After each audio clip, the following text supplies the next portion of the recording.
Tony, he's Mike, and today we wrap up the Tiger Claws trilogy in more ways than one with Tiger Claws 3, Electric Boogaloo.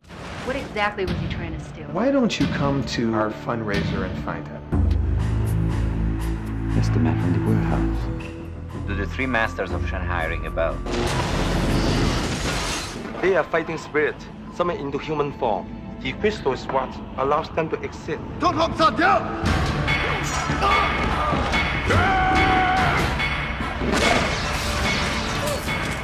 city is in chaos. The police appear helpless to do anything about it.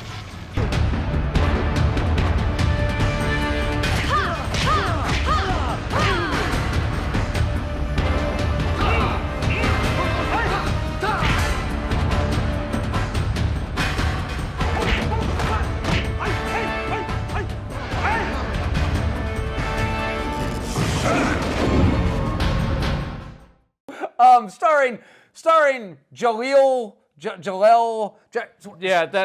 this guy, Jalal Merhi. it doesn't f***ing matter. Cynthia Rothrock, she gave two f***s about this movie.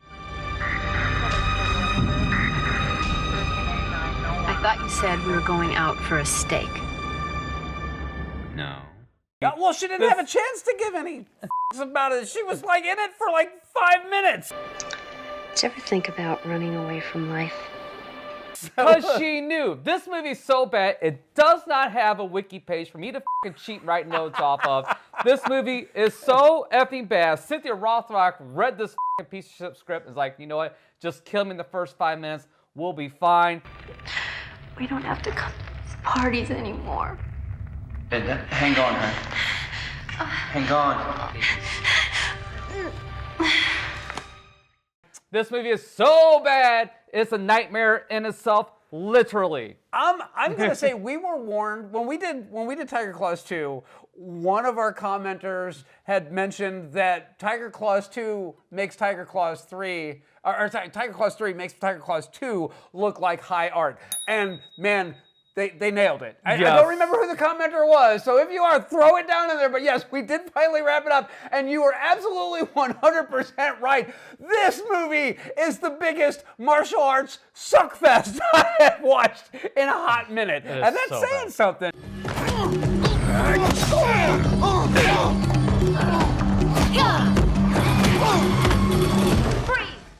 Oh, it is. Because we watch a lot of Suckfest. I mean, if you watch our channel, yeah, you know we watch some garbage, and this is bad. You want to attempt to explain the plot to this one? This is going to be really quick and dirty. Yeah. Cynthia Rothrock and I forgot his name, Jalal Merhi, I think. Jalal, they go investigate a robbery that's happening at a warehouse. This guy's trying to steal some artifacts.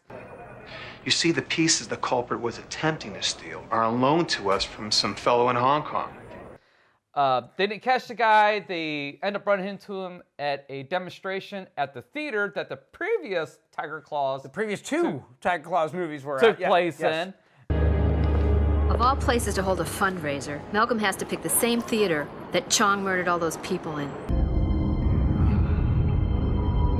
That's the man from the warehouse. Are you sure? And lightning strikes. The masters come to life. Shenanigans ensue.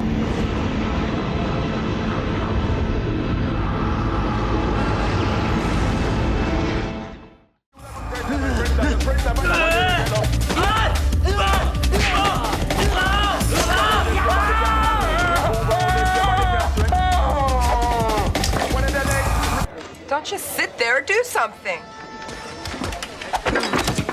That's it.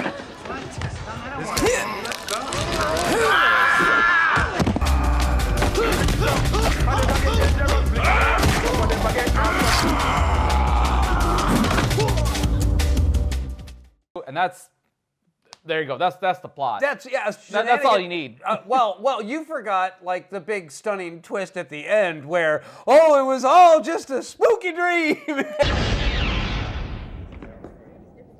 What happened? Lightning struck and you blacked out. and the power of the Tiger Door in the movie theater that's closed down took them back to the beginning so that Cynthia Rothrock was alive because they paid for 5 days of filming and by damn it, Cynthia was showing up for all 5 of them. And that's all there was to it. This movie, okay, I like literally, I love a bad martial arts movie. I love a bad action movie. Uh-huh. This movie was like, it was so impenetrable. I'm like watching it and I'm like trying to go like put it all together and it's like there's so little here and there's so little going on. And the fact that Cynthia Rothrock is out of it in the first 10 minutes, I'm like, she's right there on the box. She's the second name listed. You could have listed the guy that played Thunder from Big Trouble in Little China as the second name and put Cynthia Rothrock down the line, but no. I want to be alone. What's going on? A few years ago, I would have handled those men easily. Now, I'm afraid. No, you needed to get my money on VHS. and it worked, you son of a bitch, but that's not the point. The classic bait and switch. Yes, and then we gotta watch like the most uninteresting part of the Tiger Claws films. Run around for an hour while he's trying to get Zod and Ursa and Nan and their Chinese equivalents. General Zod does not take orders. He gives them. Wow, you guys look great. And you are so hot. But so he's like basically going after the Chinese ripoff versions of the Superman 2 villains, and it's like legitimately. Oh, I know, because I have my notes too. It was, except for the less interesting about threatening us Chinese takeout.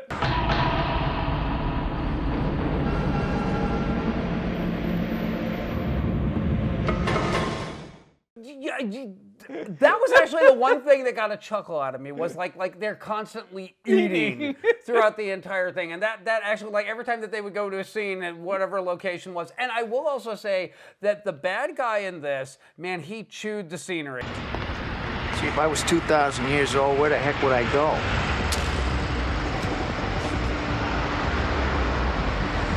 Ah. He was the most entertaining part of this film, and he was by far the best performance in this film. That's really bad. It's really bad because tonally it does not fit with the rest of the movie at all. No, you know what? He was the only person that read the whole script from beginning to end, and he knew what kind of movie it was, and he was like, I've got a few ideas for this character. I'm just going to go ahead and wing it, and you just film it. You just let me know where we're at. And the director couldn't be bothered. He was busy sleeping it off. Yeah, J. Stephen Monder. God, I really hope that is a pseudo name. I hope that's not. I hope you really didn't put your name on this piece of shit. Hoping you would get, this would be like the kickoff for your big directing career. Well, actually, wasn't he involved in the first two? I don't know. I was going to say this. That's a quick and dirty. I don't do research. The first... If Wiki ain't doing this shit for me, it ain't happening. But the first Tiger Claws movie is actually a competently made film. It's actually an interesting film. It's a police investigation. It's got the Tiger Claw Kung Fu thing. You got the guy that's killing all these fake martial artists. It's fascinating. It's Silence of the Lambs.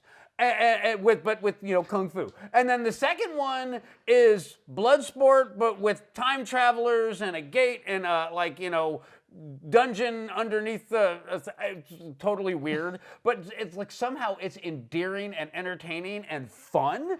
And this one, no Bolo Young, no Cynthia Rothrock. You got Thunder from glimpses. Big Trouble in Little China and Jalal. And watching Jalal try to act is like about as entertaining as watching paint dry. Well, watching Thunder do his fake ass kung fu moves. Hey! Hey! Hey! Hey! Hey! Hey! Hey! Hey! Hey! Hey! Hiya! Hey! Ja! Ja! I mean, here, give me a hand so we can do the thing. That's.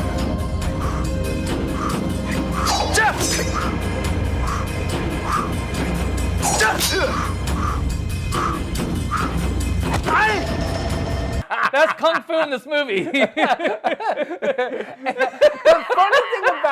funny thing about it was I was like sitting there going, I know that face, I know who that is, and it wasn't until he did his first demonstration where he was like doing the exact same noises that he was doing in Big Trouble in Little China.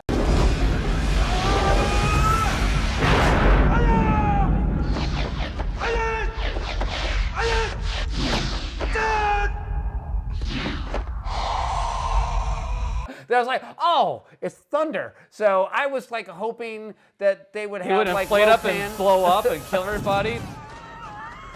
That would have been great. That would have made this movie awesome. His daughter, what purpose did she serve in this film whatsoever? I mean, like literally, she's. I don't know, man. I got nothing. I'm okay. It's good. Let's go. You know, it's a miracle that I made it from the beginning to the end of this movie in one go. I managed it as well, and I feel like I accomplished something by getting it in. But I will also say this: I did do a little bit of research because Mike didn't. But so the first Tiger Claws movie came out in 1991. It actually like got a legitimate theatrical release. It was shot on film. Blah blah blah blah blah blah blah. Cynthia Rothrock's star started to rise. So she was like becoming legitimate, and Tiger Claws 2 came out in 1996. And so that one apparently did okay, but then they're like, hey, wait a minute. We did really well on the home video market. So Tiger Claws 3 came out in 1999. Cynthia Rothrock had blown up by then. Jaleel couldn't afford her anymore. And they shot this one for direct video because this one is in a 4:3 TV screen ratio. There's no widescreen on this one. So, I love they say that she blowing up, like she was some household name or something like that. I think she had become unaffordable to the budget that this film had, which was about like $22. and they didn't even have like a Spirit of Halloween gift card like they did in Tiger Claws 2. They just had the $22. Well, it had been more than $22. I mean, they spent that alone in just the Chinese takeout that they're feeding the actors. So that was a little bit more than that. That was the catering budget. Or they may have been sponsored by whoever. We probably missed it. There's probably a Chinese takeout like sign as product placement. Probably I don't brought know. to you by Wuhan, China, with the $4.99 lunch special and a free crab rangoon with coupon. and the director showed up and he had like 50 of those coupons, and he's like, "Would you like to cater my movie?" Take care of him.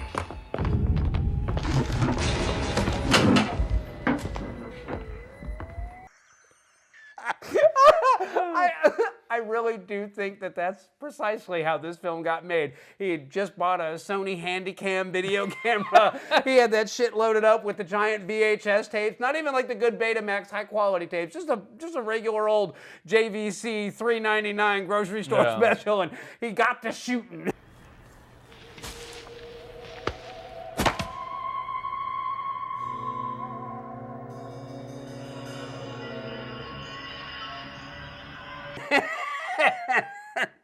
Yeah. The sets are sad, pathetic, even worse than Tiger Claws 2. I actually think they recycled some of the sets from Tiger Claws. Well, 2.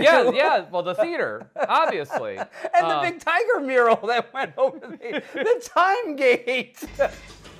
And there's a shot where they like zoom in on it, like I'm supposed to know that means that the tiger time gate has made time flip flop around, and then Cynthia Rothrock's there, and they're back at the beginning where they're having the show off of the Chinese artifacts, and it was just kind of like, all right, if I had never seen Tiger Claws 2, I would never get where you were going with that, but I understood it because we watched it, and I don't know if I should be proud or ashamed of that. A little bit of both. But, I mean, we suffer for you guys. We watch it so you don't have to. So this is absolutely not a recommend. This is avoid at all costs. I mean, unless you just absolutely have to watch all three if you're a completist. I'm sorry. What you got? If you're chemically enhanced, and with the right crowd of people that are shouting shit at the movie, this could be a ton of fun. Yeah. But watching this by yourself, it's so lame. That's even the martial arts sequences are boring, and they're over edited, and it's like he would do a move and he would throw a kick, and then the other one would catch it, and like they're like, all right, hold that pose, we're gonna move the camera over here, and then they would shoot the next shot of the action. Here's the funny thing is that you can tell that he has a stunt double for some of that fight choreography. Yes, you can. Yeah. I think that's why he got rid of the ponytail, so that no one can tell the difference between him and his stunt double. This movie sucks. That's all there is to it. I look, if you gotta watch it, I understand, but I'm not gonna sit here and go, oh yeah, you'll dig it. You're not. No. You're gonna get done with it and be all like, I think I'm good with Tiger Claws. Does it need a remake? Nope. No. No. No, just watch the first one. It's got pickles in it. I mean, that's all you need. In order to be the best, you've got to train with the best, and that's me, Bill Pickles. That's what this movie needed. Yeah. So, anything else? No. We're done. Skip this movie. You're welcome. We'll see you next time.